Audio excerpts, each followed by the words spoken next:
Bon, je vais mettre une casquette professionnelle. Moi, mon travail, c'est pas une européenne. Quindi LEAP Europe 2020. Voilà. Mon travail professionnel, c'est de faire de l'anticipation. LEAP 2020. On travaille sur la crise systémique globale depuis le début 2006. Et on est au niveau international un des seuls organismes de prospective qui a travaillé dessus. Donc, on a quelques idées sur le pourquoi. Ça fait 2 ans et demi qu'on avait donné des dates sur son déclenchement et sa cause. Et surtout sur le demain. Alors, première chose, et c'est là que je suis en désaccord avec vous, pas sur des opinions, sur des faits. La crise est durable. Il n'y aura aucune solution apportée par le G20 ou quoi que ce soit dans les mois qui viennent. Les élections européennes de juin 2009 vont se dérouler dans un climat économique et social en Europe terrible. Donc, quand on est face à un problème comme ça, on a 2 solutions qu'on peut mettre en place en même temps. Il y a essayer de trouver le mieux possible, avec les systèmes existants, les solutions de court terme pour éviter que les choses deviennent de pire en pire. C'est ce que font actuellement les dirigeants, les partis nationaux. Ils ne trouveront pas la solution au problème, pour une raison principale, vous l'avez mentionné d'ailleurs. La question, et vous également dans votre analyse sur l'évolution de la monnaie, le problème fondamental de cette crise, il a 2 caractéristiques. Il y a environ 10 000 milliards de dollars de richesses qui n'ont jamais existé et qui sont en train de disparaître totalement. Et ça, c'est le premier problème qu'on voit actuellement. Le deuxième problème, qui est la cause du premier, c'est que les États-Unis et le dollar, et les États-Unis perdent leur statut central dans un système. Il y a 60 ans, ils étaient le centre d'un système organisé. Il y a 30 ans, ils sont restés le centre d'un système chaotique. L'étape actuelle, c'est qu'ils ne sont plus rien de central, ni dans le chaos, ni dans l'organisation. Et ça, je peux vous assurer que ça va se passer dans douceur. Les Américains ne vont pas accepter, spontanément, tranquillement, de laisser un nouveau système poussant leur rôle central en dehors. Vous avez rappelé qu'en 1971, ils ont annoncé au monde un beau matin qu'au fait, ils ne rembourseraient plus en or les dollars.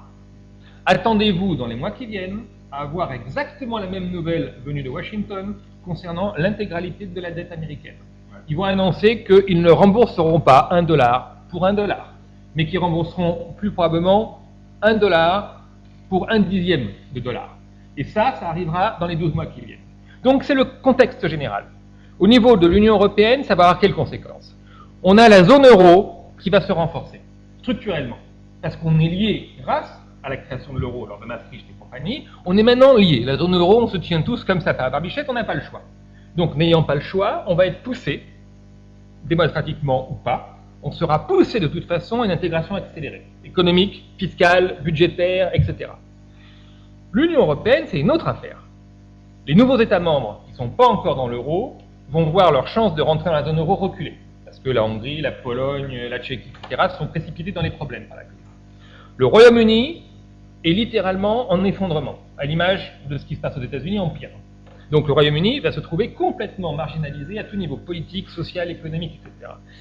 Donc la question actuellement, et dans les mois qui viennent, et donc pour nous, pour une élection européenne en 2009, en juin 2009, c'est de montrer, notamment dans la zone euro, qui va être de toute façon le centre aussi pour notre campagne électorale, que, à de nouveaux problèmes, à une nouvelle situation politique dans l'Union européenne et hors de l'Union européenne, la zone euro offre non seulement un espace de stabilité relativement préservé, même si la situation est difficile, mais que nous avons, en tant qu'Européens de la zone euro, les moyens politiques, démocratiques, de faire une réponse de long terme, sur 5, 10, 15 ans, au nouvel ordre mondial qui, de toute façon, mettra 5 à 10 ans à se mettre en place. Donc, il n'y aura pas des réponses tout de suite à apporter. Il y a une construction sur 5-10 ans d'une nouvelle réponse dont je suis d'accord avec vous.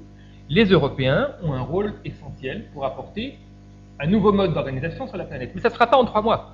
Ça se fera en 5 à 10 ans. Espérons que ça se fera sans guerre. Mais Gorbatchev n'a pas vraiment d'alter ego actuellement sur le circuit politique américain. Et les empires ont tendance à créer de gros problèmes quand ils se cassent la figure, sauf le cas de l'URSS. Et c'est à l'Europe de montrer l'alternative. Et je finirai sur une chose. Les citoyens dans l'Union européenne veulent jouer le jeu. Ils sont prêts à jouer le jeu de l'Europe. Le problème, c'est que les élites européennes et les partis nationaux, comme le soulignait Danilo, ne veulent pas jouer le jeu avec eux. Ils veulent empêcher l'ouverture du libre marché des partis politiques en Europe. Ils veulent empêcher les citoyens européens de pouvoir partager leurs idées politiques à travers les frontières, et donner au Parlement européen la légitimité, et donc à toutes les institutions européennes, le pouvoir de réellement mettre en place des mesures nouvelles répondant à cette crise. Nous pensons sincèrement que, et là je reprends les deux chapeaux à la fois, professionnel et politique, que cette crise peut être, pour la démocratie en Europe, une énorme chance. Parce qu'elle offre et elle ouvre des portes nouvelles. Mais nous sommes aussi conscients que, comme toutes les crises, elle peut également apporter le pire. Et ça, c'est aux citoyens d'Europe, c'est-à-dire à nous tous dans cette salle et puis dans toute l'Europe, c'est à nous, citoyens, de faire la différence. On parle toujours de 1929 qui a amené le nazisme, etc. C'était pas automatique. Tout dépendait de ce que les citoyens, les élites de l'époque pouvaient offrir ou pas offrir comme réponse politique. Comme la démocratie a failli, Franck doit aller à la dictature a conclusion. failli. Voilà, c'est bon.